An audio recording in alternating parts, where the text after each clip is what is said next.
guys! Hello mga kabayan! So ayan, magla-live tayo today dahil i-share ko pala sa inyo. Kanina kasi masakit yung ngipin ko guys. Ayan, masakit yung ngipin ko. Alam niyo naman yung Ramadan, maraming mga chocolate. Ayan. So yung mga amo hindi kumakain, ang nangyayari, ang mga katulong ako kumakain. So ang dami kong nakain chocolate. So ayun, sumakit ang aking ngipin. So ngayon ay dumaling na aking ngipin. So guys, 1 minute, 2 minutes gagaling na kaagad ang inyong sakit sa ngipin. Yan. Share ko pala sa inyo kung ano ang ginamot ko guys. Tatagwa lang sa kusina guys, promise. Promise.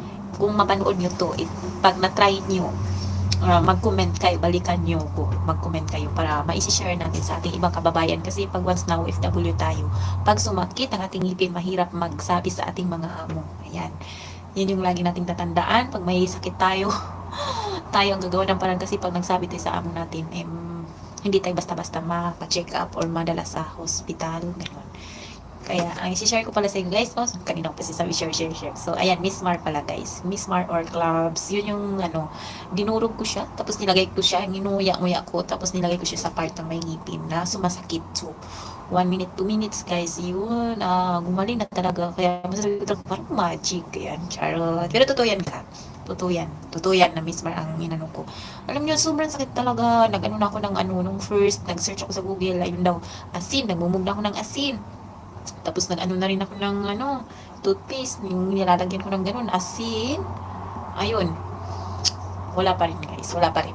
Kaya yung sabi, nakikita naman natin yan sa Google, yung clubs na nandoon nga siya. Ayan.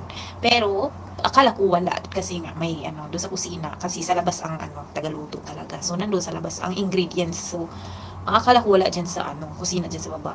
Pero sabi ng kasama ko, mayroon kaya yung tinaray ko as in guys, parang magic ayan. Maganda talaga siya. Ayan. Hello guys, kamusta kayo? Ayan, nagsasalita ulit mag-isa, charot. Shout out sa ating 2 million viewers. Kamusta po kayo? Nag-live tayo, wala tayong magawa habang naglalaba ako guys, kahit gabi na. Nag-overtime ang maglaba. Kumusta kayo sa inyong mga YouTube channel? Ayan, mga monetize na ba kayo guys? Kung hindi pa, push lang ng push. Ayan. Mamonetize din kayo. Upload lang kayo ng upload ng short videos. Ayan. Yung mga subscribers ko din sa short video ko din siya nakuha na reach guys. Actually sa shorts videos, upload lang kayo ng upload kahit gumagamit kayo ng mga music. Ayan. Yung mga music dyan, kahit gumagamit kayo, kung 10 seconds lang naman ang inyong ginamit na music, hindi yan siya makaka-copyright claim. Ayan.